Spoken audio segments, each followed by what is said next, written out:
Welcome back to the Placeholder Podcast, everybody. I'm Caley Fretz. We got a great show for you today. On today's episode, we got UK's version of Crit Beef. We have a not-so-sneaky trip to Vegas. And the big story of the week, the potential merger of Jumbo-Visma and Soudal-QuickStep. Let's get into it. Joining me today, Dane Cash. Welcome. Hey, Caley. How are you? I'm good. Ronan Mc Laughlin, how are you today? I'm better now. I thought you were going to leave me to last like you always do. Last but not least, Ronan. Jonny Long, you are last but not least today. Thanks. I'm happy to be last. Jonny, are you in a closet? Because I often record in a closet, and I know what a closet looks like, and I see a clothes rack behind you. Yeah, this is my primary residence, and I'm not often here due to its smallness. And it's also a good reason why we don't do video podcasts, because then I would have to sort of make myself look less like Harry Potter in the cupboard under the stairs. Before we get anywhere, we need to thank our lifers, of course. Huge thank you to Samuel Wright, PB Tifo. I'm assuming that's like a French pronunciation there. Colin McClelland, Nicholas Leach, and Matthias Feldman. Thank you all so much for being lifetime members of Escape Collective. You can head over to escapcollective.com/join and become a reader for $6.99 US dollars a month, or a full member for $11.99 US dollars per month, or save 30% off of those figures if you become a yearly member. Thanks to all of our members. You keep this whole thing going. I'd like to point out, the listeners won't know this, but Jonny was nodding throughout that. So not only do you get the approval of Caley's voice on the podcast, but you also get Jonny's affirmation if you sign up. Mm-hmm. It's a big thing. Yeah. Invisible affirmation. Yeah. Let's get on with the show. Let's get into the news. We got a whole bunch to chat about today. The UK is probably the world epicenter of time trialing. I think that's probably an accurate statement. And a bit of controversy hit the National 10-Mile Championships over the weekend. We've got fairings on legs and 3D printed chest radio holder things and all sorts of other ridiculous nonsense. As you put it, Ronan, this is basically the British equivalent of Crit Beef. What is happening over there? I didn't say it. Okay, maybe Jonny said that. Somebody said that. I definitely said it. That's not a Ronan thing. That was a Jonny. All right, that was definitely a Jonny. Ronan, one other clarification as well is that it's not actually from the weekend. It's been sort of simmering on there for the past couple of weeks. It actually came to my attention last week because I was looking into, I think it was I heard Luke Durbridge complaining about pros putting their radios down the front of their skin suits and that being a problem, and I thought, well, with the arms race that's going on in professional time trialing, is something that every rider can do free of charge really a problem. And when I started looking into that, I then sort of came across what's been described as the fairings that were used in the CTTs, Cycling Time Trials UK National 10 Mile Championships, a couple of weeks ago now, but effectively what happened there was the trend that's been building over the past couple of years of riders putting camelbacks and hydration devices down the front of their skin suits, possibly for hydration purposes, more likely for aerodynamic purposes, has extended to not just hydration devices, but also to, I believe, polystyrene and foam blocks that riders are now stuffing behind their biceps and behind their calves to sort of elongate their limbs into a more aerodynamic profile. All right, so I need a little bit of clarification here, Ronan, because I do remember back in the day Frank Schleck sticking a camelback down the front of his jersey. I also recall that was then subsequently banned, or Yes. UCI said that you couldn't do that. So is this time trial run under different rules? So, yeah, Frank Schleck was one of the first. He famously struggled with time trials, and one of the things they come up with to try and help him at, I think it was the Criterium de Dauphiné, maybe 2011, the time it was in Corsica, he stuffed a camelback down the front of his skin suit in a bid not to lose the race lead to Cadell Evans, I think. Ultimately unsuccessful, but the UCI didn't like it nonetheless, and they banned the use of, if I remember the UCI rules correctly, hydration devices anywhere except on the rider's back, which would be slower. So the hydration devices, camelbacks, effectively disappeared from the World Tour. But the CTT rules in the UK's time trialing scene are very, very different, and the UCI has no jurisdiction there, and as such the riders can run triathlon bikes, knee-high aero socks. They can do many of the things that World Tour riders maybe would do, would it not be for the UCI rules. Ronan, you have been on record. I mean, everything you say is kind of on record because you're like podcasting every day, basically. But saying, often criticizing the UCI for the rules that they make. But this sounds like an area where the UCI has a positive impact. It's really hard for him to countenance. No, that. Ronan wants to stick camelbacks on his chest. No, I will say that the UCI's, this is one example of where the UCI's rule has been very effective, in that they all but did away with camelback usage, and they worded the rule in such a way that there was no real way around it. Until recently, when riders started putting radios down the front and then wrapping those radios in bubble wrap or towels or whatever to make, you can't ban a radio, so you can't really dictate where the rider puts it, and arguably it's safer down the front, and coincidentally it's also more aerodynamic, so the riders have been putting the radio down the front. You say it's a good thing, and that's part of the controversy around the use of so-called fairings in the National 10, is that it depends on how you see it. Like, is it a bad thing to use fairings? And pretty much everybody I've spoke to says yes, this is not a good development. But it's harder to pinpoint why it's not a good thing. A lot of people I spoke to didn't like it on aesthetic reasons. Others said it was just a step too far. But then when you sort of ask, well, what's the difference between elongating your bicep and elongating your time trial helmet, which is also a fairing? It's not exactly straightforward. Well, I've argued that time trial helmets run afoul of UCI rules. They do. They remain. There illegal, are some actually. time trial helmets that have specific, what's the word I'm looking for? Exemptions, so that they can be used in UCI events because they do fall outside the UCI rules. Like the specialized head sock that I know you love so much, Caley. Love it. That is actually dimensionally is not compliant with the UCI rules, but they have an exemption to use it. So, okay. I mean, you have to draw a line somewhere, right? I'm more interested sort of in the crit beef angle of this. Like, what is happening behind the scenes here? You sent me a screenshot of a forum the other day that was popping off. Like, what's the forum thread that I sent you? The title of that thread is rampant body fairing use at the National 10 Championships, and I think the straw that's broke the camel's back here. While everybody was okay with using camelbacks down in front of their skin suits, stuffing beach towels down in front of their skin suits. That was based on like a minute delay. Was that intentional? That was intentional, yes. And we've sort of turned a blind eye to riders, having two bottles off the back of their saddle for a 10-mile time trial and drinking from neither. The straw that broke the camel's back again is when riders have actually gone now a step further and they've either sort of cut these foam pieces or actually gone as far as 3D printing these structures to place under their skin suits, and as such get apparently a pretty significant aero gain. I'm talking like some people are claiming up to 15 watts if you get this right, and 15 watts is absolutely huge. I have seen other riders test and it makes no difference whatsoever. I've seen riders claiming it made 5 to 10 watts of difference, so it's like anything, it's very rider individual dependent. Well, and isn't some of the controversy here that there's some, like, the guys that won beat like Alex Dowsett, for example, and there's some sort of not questioning the validity of those results because they won under the rules, right? But yeah, but that's part of the reason why it's kind of popping off here. Sorry, I got distracted by the crow that landed on my neighbor's tin roof and then slid the whole way down the roof.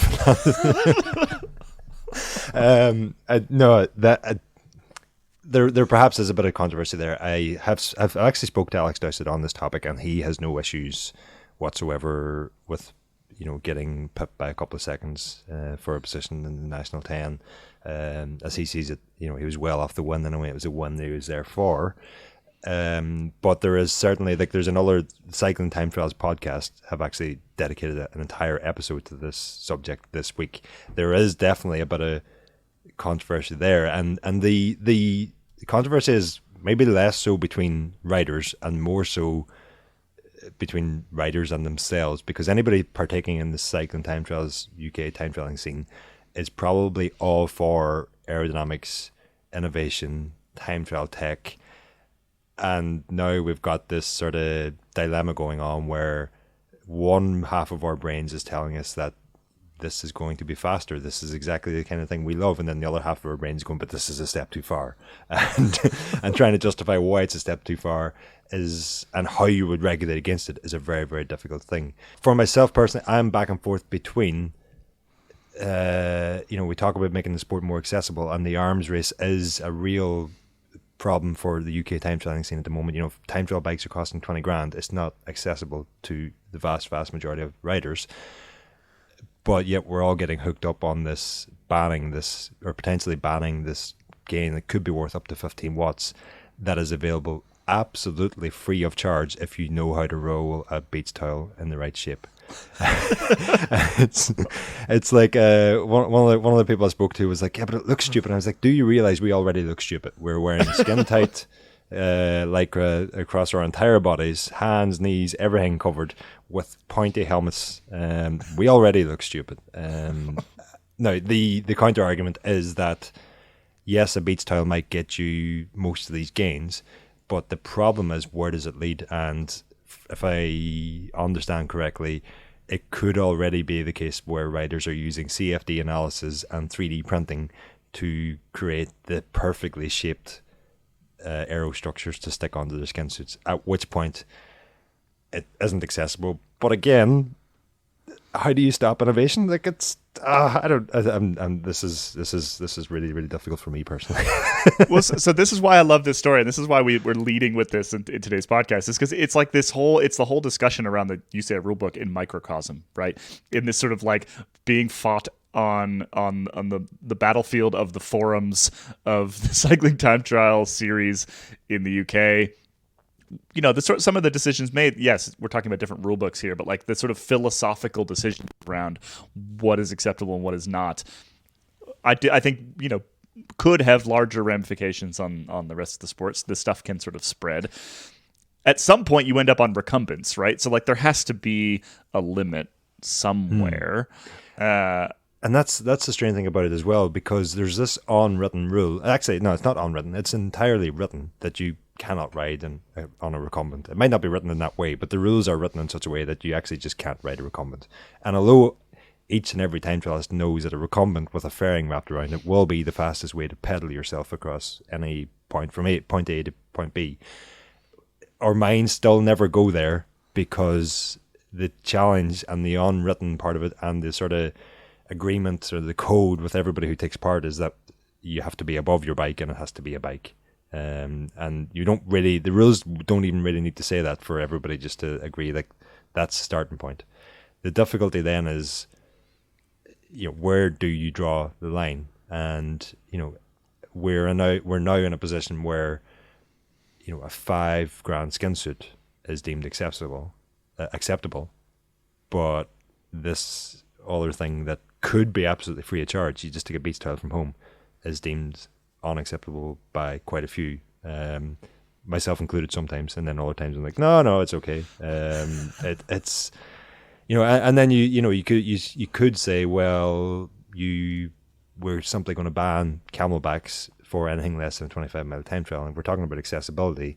Surely getting more people into the sport isn't really helped if we have rules that are already pretty confusing, and it's already a pretty daunting step to start bike racing. But then you have a rule where you're like, well, this race you can have a drink, and this other race you're not allowed drinks, and which race is it I'm allowed to have a drink on, and which am I not? And yeah, it's and then if it's like these time trials, they start in February and March. So if it's a cold day and you want to have a jacket at the finish, and you want to stuff that jacket down your top so that you have it when you're at the finish, is that okay or is that not okay? If you have to have a light on the back of your bike, and you're like Alex Dowson, you've found a way to incorporate that light into an aero bottle, is that okay or is it not okay? I just think it's going to be an absolute nightmare to regulate against this in a way that it doesn't become a slippery slope and we end up regulating everything. to wrap up, can we go through some of the acronyms that I come up with to describe these things? Yes. I think the one the one I was using previously was OBAS, which is on-body aerostructures, because I don't think these are fairings. Fairings are something you bolt to the front of your bike and you hide behind like a windshield or something. And the other one that you guys liked was whammy bars, which are wake-altering moldings and manipulation inserts. So, we should say we've made these acronyms up. Yes, because you need to write a story about this, so we need an acronym for it. Yes. Yeah. This does feels like a good opportunity to perhaps mention that if you enjoyed that conversation, there's more where that came from. Ronan, might not be the best advertisement. You are launching a new podcast. We think next week. It's going to be entirely focused on the performance processes, if you speak in your tongue. Tell me about it. Yes, this is the performance process podcast that we briefly mentioned earlier in the year, and we're actually going to do it now. It's going to be a podcast looking into pretty much every element that goes into some of the best performances that we see and how to improve your own performances. And it sort of stems from the idea that we hear from pros and that all the time, that they're sticking to the process, or they're following the process, or they're taking it day by day or whatever. And we're just going to dig up as many of those processes as we possibly can. You and I are going to be joined by a different expert every week to sort of give us the insight into these different processes. Might be how to mold the perfect fairing. It might be how to aero test. How it could to roll be the perfect. How to use roll the perfect heat towel. training. Yes, we have a list as long as your non-UCI compliant aero sock of different topics that we're going to cover in the Performance Process podcast. And this is going to be for members only. So if you are already a Escape Collective member, you're going to get an email with a special RSS URL. Basically, you just click on that. You can add it to whatever podcatcher, pod app you already use. If you're not already a member, you'll get snippets of it. You'll get bits of it. We'll drop sort of free parts of it in the free feed. But to get the whole thing, you got to sign up. So in preparation for that, head over to escapecollective.com/join. Make sure you are already in the door when we send these URLs out. Of course, you can add anytime. You can sign up anytime. But if you want to make sure you get episode 1 next week, head over and join right now. All right, we got a couple other news hits to get to here. Next on my list, Annemiek van Vleuten and Demi Vollering are headed to Gravel Worlds, the UCI Gravel Worlds. That's just a very quick little news hit here, but question, can we stop talking about the spirit of gravel yet, given the fact that we've got, road world champions and things going to a UCI sanctioned gravel event with no bacon hand-ups or tequila shots or any of the things we know that seem to involve. Do we know for certain? Bacon hand-up? Yeah, that's part of the spirit of gravel. Bacon is that? hand-ups, tequila shots. Yeah, you just get some bacon while riding. Not even in a sandwich, just bacon in a sweaty hand. Yeah. That's You guys so not gross. eat bacon over there? Like, you don't just eat bacon? You have to put it on something? Well, like with It's you like could the have you don't just have a plate of bacon. You could, like crunchy American style bacon, We do. We have plates. I mean, you eat it with it'll be like eggs and bacon. But we have just like a plate of bacon. There's nothing wrong with that. There's nothing wrong with it. The mountain bike race I did over the weekend, there was a bacon and if you wanted to, I think it was tequila at the start of the third stage. And granted, we were about to climb for 35 minutes, so I didn't do the tequila because I don't like vomiting. But I did take the bacon. Protein, calories, fuel, Salt. salt. Just the idea of just a plate of bacon, though. Just eat, have a meal. Don't just eat one food in a big quantity. I thought we are. Yeah, I mean, Britain is known for its culinary genius, so we should definitely be taking advice on what to eat from Johnny. All right, I'm moving on from that little bit of news here. We've got another fun one, which is that Mauro Schmid went to Las Vegas. This is a sentence that Mauro Schmid's boss does not want to hear. What did he do, Johnny? Maybe he ate just full plates of bacon and really got into the sort of I hope so. The way of doing things over there. This is a story that originates from the tantalising weekly offering of Patrick Lefevre's Het Nieuwsblad column, which is like a Belgian newspaper, and he sort of calls up a really good journalist and then just speaks his mind, really, and then it all gets written down. And this week, as well as touching on other things, like just having, like, dissing Remy Cavagna for moving to Movistar, which is just, you can tick that off your bingo charts. He had accusations that Mauro Schmid went to Las Vegas and didn't upload his training files, like or lost his Garmin, and just went partying. Claimed to have lost his Garmin. Yeah, and that was like, right, this is great for Mauro Schmid. He deserves a holiday.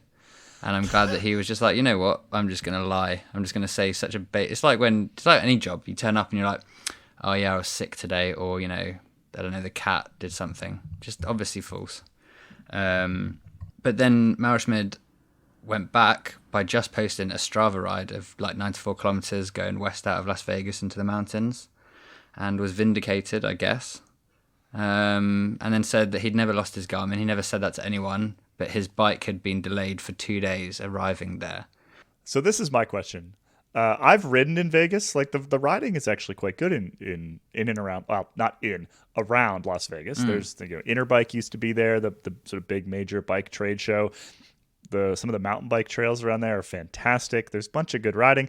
It's not where I would probably head if I lived in Europe for a week-long training camp in the middle of September when it's still like 100 degrees every single day. Yeah, maybe he was doing heat training.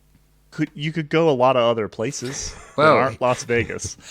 Could have gone to Durango, which is the new best altitude camp venue in the world. That's what we learned. Exactly. If you listen to this podcast. Could have come here. Could have raced the Derby over the weekend. Would have had a lot more fun. I have a question on this. Do you think this has anything to do with the fact that Mauro Schmid is leaving for Jaco Alula next season and Patrick Lefevre being Patrick Lefevre? Yes. Maybe. Okay. Both of those things. Okay. I'm with you, Johnny. I kind of appreciate the, like, I'm out of here. I'm going to go hang out and have a bit of a party in Vegas. I'm sure it looks like he rode his bike at least once. Kudos. Exactly. But it, I don't think I cannot imagine that this was a professional work trip. Right? No. I've just looked up who's currently doing residencies in Las Vegas. Adele is at the Coliseum at Caesar's Palace, and Katy Perry is at the Resorts World, and Usher. So maybe he's a big fan of them. I think last year when I was in America, I saw a bunch of Groupama riders in what you guys would call a shopping mall, just randomly in San Francisco. So maybe the Europeans just seem to... A shopping centre. Oh. A centre of shopping. Okay. Today I learned. So there is... Maybe we need to look more into how much these young European pros just love your guys' stuff. But that's usually like an off-season thing, They let loose. They come over here. They have a little. They have some. But they were like together. They were all together, like on an escalator in like team issue tracksuit. So there's. I think that's all they own, though.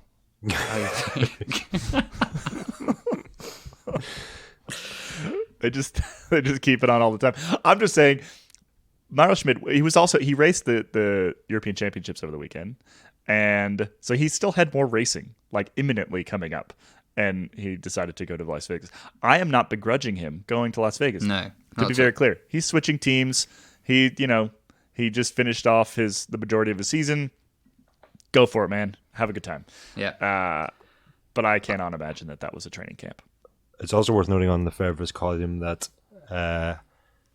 having spoke to the reporter who actually puts that together, Lefevre. Let's just say that the reporter doesn't have to massage it in any way. It's as, if anything, the reporter is usually dulling it down a little bit, and he has on occasion been pulled for Patrick Lefevre for not conveying his sentiments as strongly as Patrick conveyed them himself. I love that. I love that. All right, one more little news item, and we're not going to dwell on this because we've got a whole other podcast that's going to dwell on this. But finally, Shimano has admitted its cranks sometimes fall apart, which is less than ideal. Ronan, we're going to get a proper rant on this on Geek Warning, right? Yeah, I think this is very much a Geek Warning subject. All right. Well, it's probably a subject that affects many non-Geek Warning listeners, but I think it's definitely something we should delve into in more detail where we've got the time to do so on Geek Warning. Yeah, it's quite a complicated thing. It's something that we've been watching for a very long time. If you have Shimano cranks and you want to check and see if your cranks need to be inspected, there's a story up on escapecollective.com now with all the details on how to find out if your cranks might fall apart on you. We'll leave that to the Geek Warning crew. Let's take a quick break. Hey there. I'm Dane Cash, and I'm taking the opportunity provided by this little break in the action of the podcast you're listening to right now to tell you that if you like bike racing and you want some pretty serious analysis, you should check out the Pretty Serious Bike Racing podcast. Every week, I chat with my co-host Cosmo Catalano and a few other extremely talented analysts, and we break down all the big stories in the pro racing scene. You hear from former road pros like Abby Mickey, Ruth Winder, and Ronan Mc Laughlin, and from insightful cycling journalists like Caley Fretz, Jonny Long, and Kit Nicholson. We try to dive deep into the racing action to talk tactics, smart moves by some riders, questionable decisions by others, unheralded members of the pro peloton, and a lot more. And despite my best efforts to keep us very serious, you can rely on Cosmo and the rest of our crew to keep the serious level down just to where it's just pretty serious, the perfect amount of serious. You can find the pod on the main Escape Collective podcast feed, and we hope you'll check it out. All right, back to the show. Welcome back, everybody. On the continent, Wheeler Flitz has reported over the weekend that Jumbo-Visma and Patrick Lefevre's Soudal-QuickStep team have been discussing a merger, combining the two teams. This, of course, set off a flurry of reporting, but nothing has really come into focus from all that reporting. Both sides kind of put out these non-denial type statements, so it does seem like discussions probably do exist, but discussions about lots of things exist. So I guess we kick off here with, is this going to happen? No. Nobody wants to commit. No, it's an elaborate ruse.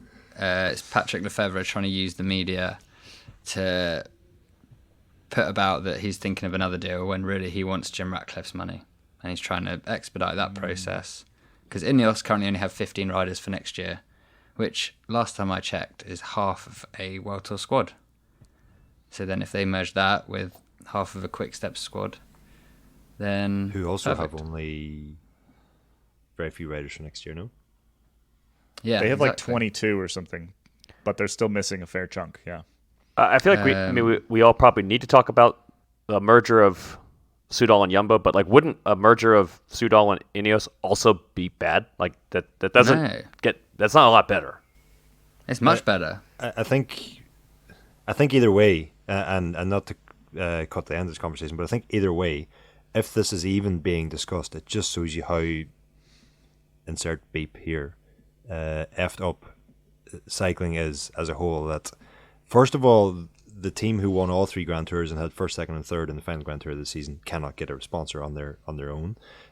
Secondly, that Quick-Step, which is like the closest thing we have to like a Manchester United or whatever in cycling. They've been around for as long as I've been in cycling. They're like the for better or worse, or like them or loathe them, they're like one of the few teams that you could actually support in cycling, with the history they know that they have, and then that the fact that a merger could happen at all in this day and age, and 90, 100, 120 jobs in cycling is reduced into 50, 60 is just not good on any level at all.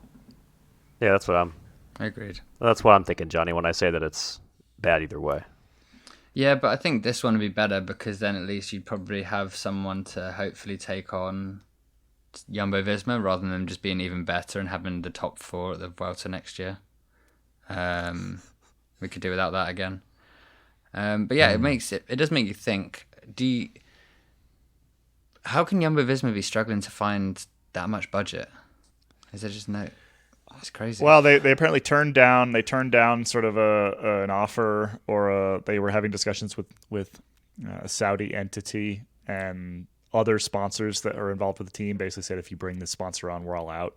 So they kind of pushed that back. So that was one option for cash. I mean, they need a lot of cash, right? Because this is now the world super team. It is a very expensive team. It is only getting more expensive, right? Like, they're now going to have to pay probably close to a 7-figure bonus to Sepp Kuss all of a sudden, right? Like, every single time they win something, it gets more expensive to run this cycling team. And so they need a lot of cash. They need a heck of a lot of cash. We know that Jumbo is out. They want to be out now, but they have said that they will stick around through 2024 if they have to. So my guess is that we either see an Ineos Soudal-QuickStep, which makes a lot more sense in a lot of different ways, or we see the Jumbo one in 2025. I don't think that they can make that happen in the next 2-3 months. That's where my question mark is around all this, because as big as Soudal are, they're nowhere near as big an organization in terms of revenue from the research that I've done as Jumbo are. And if Jumbo are putting in 30 million per year, the question for me is, are Soudal able to step up to that level? Because much like you said there about the bonuses being a problem for Jumbo now, that's historically always been the problem that Patrick Lefevere had, was that he actually ran on pretty tight budget, and the riders' salaries weren't huge, but they worked on a bonus structure. And quite often, the more bonuses a rider chalked up during a season, the more likely they were to move on at the end of that season, because Quick-Step just could not afford to keep them around. And so that would suggest that neither Soudal nor Quick-Step are pumping the kind of Jumbo money into cycling that Jumbo are putting into cycling. And I don't know if, obviously I have no idea if Soudal would be capable of making that sort of contribution, but I also don't know if Jim Ratcliffe is the kind of person who has a secondary named sponsor on his team. It doesn't really strike me as someone who would share anything. To put things into perspective here, Soudal, which is I'm going to quote here, global leader in sealants, foams, and adhesives in over 100 countries, has a annual revenue of 1.1 billion euros. That's back from 2021. Jim Ratcliffe alone is worth something in the neighborhood of 21 billion pounds, I believe. No, sorry, USD. 21 billion USD is the number that I'm saying here.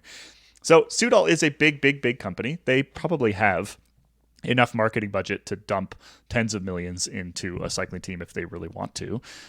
But sort of the richer you get, the more likely you are to essentially like, okay, an extra 10 million here, an extra 10 million there, doesn't matter so much to Jim Ratcliffe.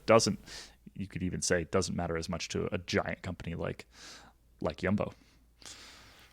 I mean, except it does matter because they're pulling out. Yeah, but they basically have said. I mean, that a lot of that was because of, if we step all the way back, a lot of that is because they've had some CEO swaps. They had some controversy around the former CEO. As we know, companies tend to support cycling because somebody high up in that company is a cycling fan, and so when those individuals move on, companies move on, and I think that's what we're seeing from Jumbo more than an inability to pay. From Ineos's perspective, they just want Remco, don't they? And Patrick Lefevere probably wants to sell up while he can and get himself a nice little extra pension so he can buy some more hats or something. He wears a lot of hats, does he? Or I don't know what he wants to do. But it seems like there'd be a way around. Lets Patrick Lefevere cash out, gives Ineos what they want, and then leaves a whole bunch of people stuck in the middle worrying about their jobs. So is it possible someone's got the wrong end of the stick here, and actually the merger is the Ineos, Remco and his support crew going to Ineos, and Soudal are actually just stepping in as a new sponsor for Jumbo, the same way as De Koning did for Alpecin last year or the year before. I mean, who knows? It's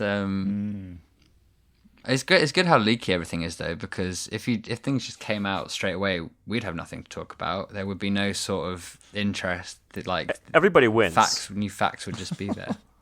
Like we get to talk about it. They get to use us to help leverage conversations. The Belgians and the Dutch are probably closer culturally than the Belgians and the British I would say. Although there is a fair amount of very old acrimony between the Belgians and the Dutch. I wonder how that would sort of mesh, right? Because you're talking Jumbo and Soudal in that instance. If you're talking Lefebvre's crew and Ineos, that feels like an even stranger kind of combination. I mean, I don't know. Jonny, you're British. Like, you could probably speak to this a bit better than I can. But yeah, like culturally, there's some... Not even just culturally as nations. I mean, like those two teams have historically operated in very different ways, I think, and have had very different focuses.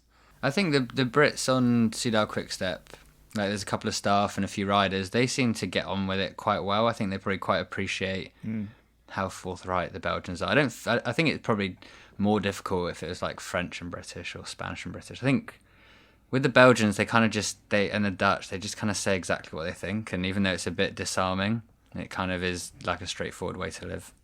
I don't know. It'd be weird, though. It'd be very odd. Both of them would be weird. Both of them would be weird. All right, so we have another... What's the last theory here? Before we come up with our last theory, it's worth noting also that it appears that none of the Jumbo riders... I guess none of the Quick-Step riders had any idea this was of course discussion right? or whatever. Yeah, agreed. But the other thing from what I'm hearing is that is this juicy? Ronan deciding whether to share it. I'm trying to decide on the way to share it. That basically within the circles that would be discussing this sort of thing at a professional level, so let's say riders and agents, it seems to be a very credible rumor. Yeah. I don't know how else to say that other than it seems to have more legs than we even know about. The whole the riders didn't know. It's like, well, of course they didn't. Like, they're the employees of the business. Like, in what other things is it you calling up, Tim Leclerc or Attila Valter being like, oh, by the way, mate, we're potentially thinking about shipping this off to those fellas, and just thought I'd let you know, even though there's of no, it is of concern, but it wouldn't happen that way. But it could have happened in that if there was riders who haven't renewed with those teams, they may have been told, look, we have no place for you in this team next year because the team doesn't exist. B, the team may be merging. There could have been discussions like that. Yeah, true. What about if there's another big sponsor that could step in? Because Tim Cook has been the CEO of Apple, might have heard of them, has been in the Netherlands. You should have said one more thing. One more thing? Oh, yeah, damn it. Oh well, too late now. We'll fix it in post-production. Thanks, Dane. Yeah, come on. Tim Cook's been hanging out with Richard Plugger and... Jumbo-Visma riders, and maybe they're just gonna I think they're worth, or their turnover or something is 6 point. Oh, I don't even. The number's too big. Basically, Tim Cook would have to just get out his wallet, open it, and just give Richard Plugger the money for next year. Tim Cook could sponsor a world-class cycling team out of his own pocket. He wouldn't even need Apple to do it. Like literally his pocket. Yeah, he would just dig into his pocket, and then, like cash. Yeah, just floating hundreds. Now, he probably doesn't know what cash is, but yeah, true. I think it's an interesting. Well, first of all, I think it's interesting that Tim Cook is a lifelong cycling fan, which I didn't know. So we're going to go forward, assuming that he listens to this podcast and is a massive Escape Collective fan, but obviously under some kind of pseudonym. Have we checked our member list? I haven't. T Cooks or I do love finding out when people who I didn't know at all apples were into this sort of thing are sort of part of our little community of sport lovers of this very niche thing.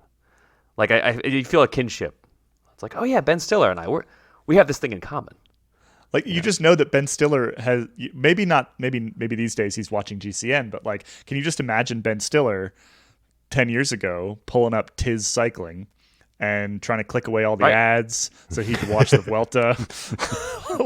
I love that mental image, because he's just one of us. He's just one of us. Poor bedraggled American cycling fans pre-GCN just stealing broadcast from the Dutch or something like that. Yeah, I love that idea. I love that idea. I mean, there's no real indication that Apple has any interest in sponsoring a cycling team, but it would certainly be an interesting Apple end result. famously don't do any sponsoring, do they? Have I got that right? No, not really. Yeah. Sorry to poke a hole in your theory there.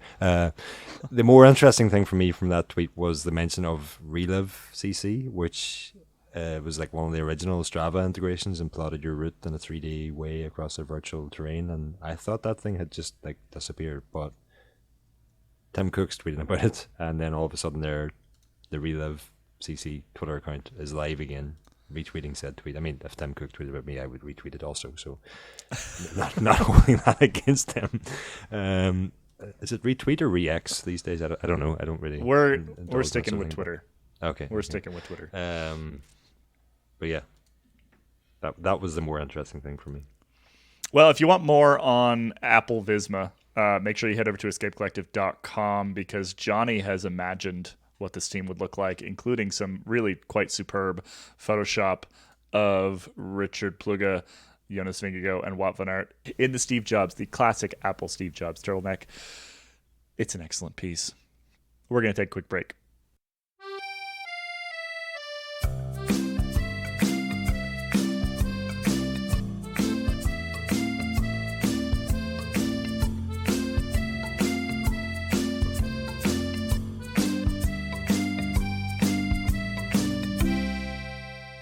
Welcome back, everybody. It's time for your weekly pain. We have 2 quiz questions today.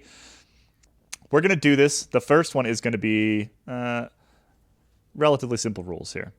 We're going to go back to the way we were doing Daily Pain during the Tour de France, where we're going to go around a circle with our 3 contestants, and you all must name, in this case, a rider that fits this particular category.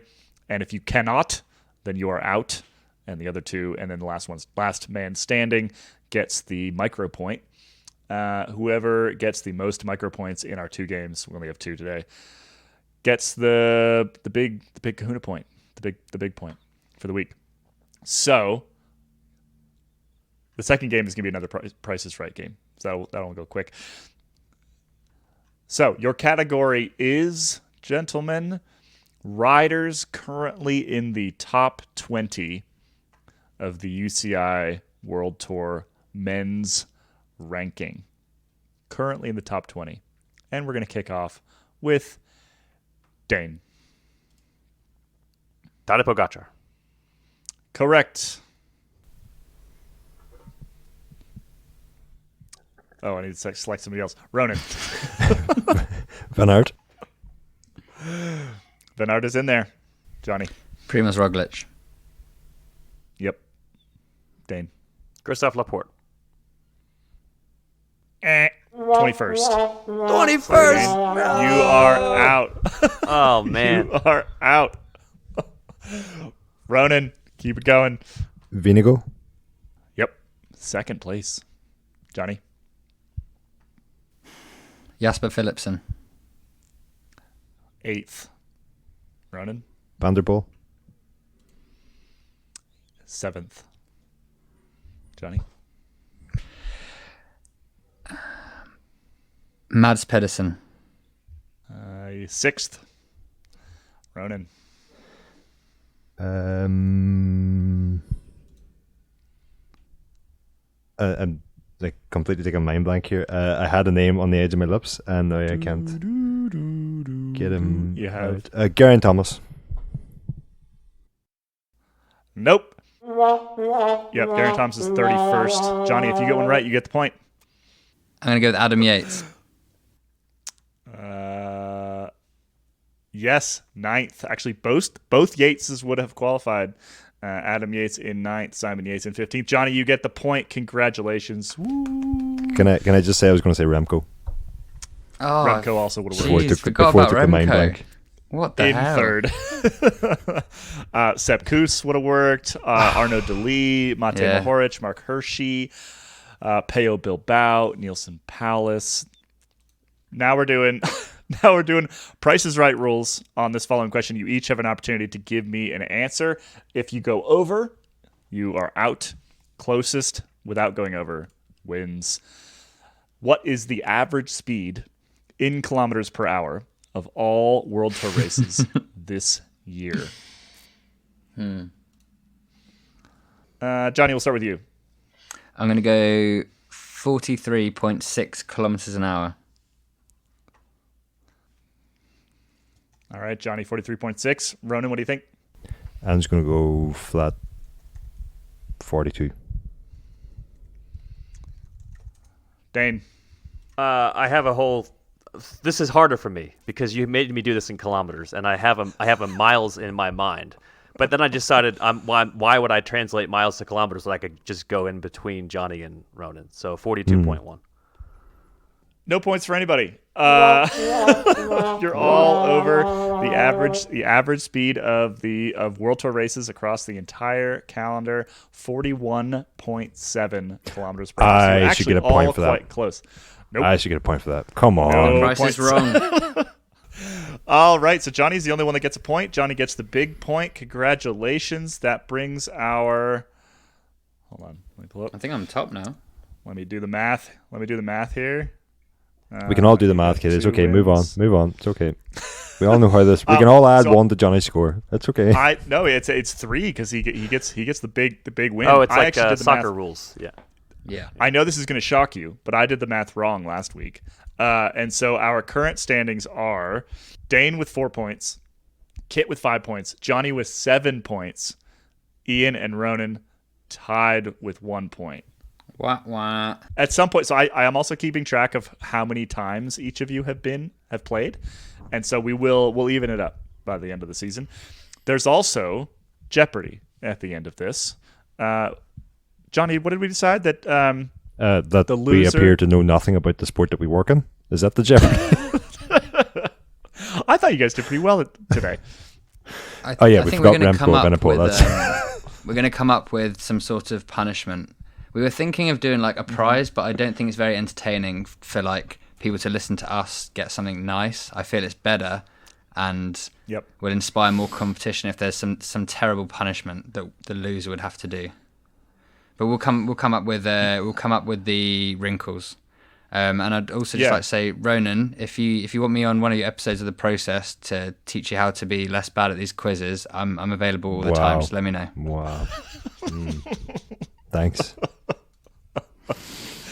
All right. Thanks, everybody, for listening to this week's Placeholder podcast.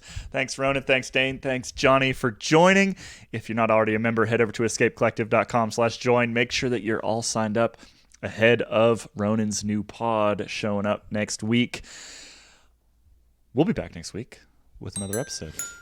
Till then, bye-bye. Today's correct answers are Ivan Sosa, Danilo Celano, Benjamin Dybel, Artem Ovechkin, and Ryan Gibbons. We'll see you next week.